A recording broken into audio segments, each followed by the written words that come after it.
The presidential residence, Los Pinos, has always been shrouded in secrecy, sealed off to ordinary Mexicans. Last week, that suddenly changed. New President Andrés Manuel Lopez Obrador opened the gates.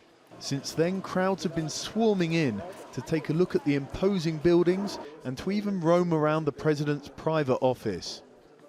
Excelente.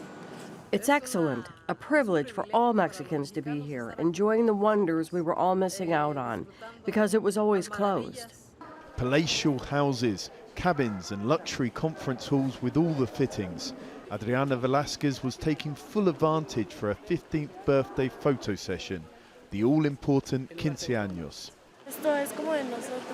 This is ours, really. We built this with our own money, so it feels good that they've opened the doors. The new president says Los Pinos will become a cultural centre. He'll live instead in his own house.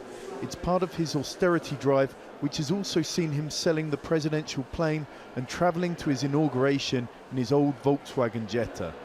EPIFANIO, who travelled from 2 hours away to visit, thoroughly approves. That's why the Mexican people made the change, because of so much corruption and poverty.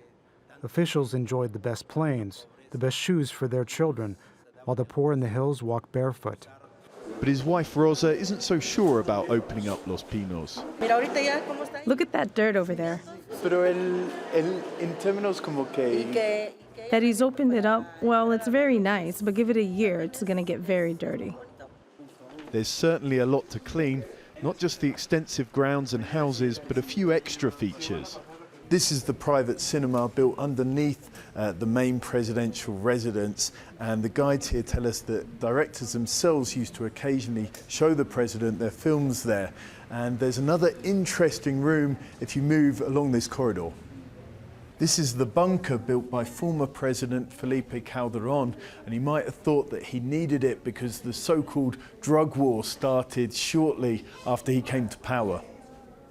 After seeing it all, these law students weren't sure if the new president's gesture means much or is just for show.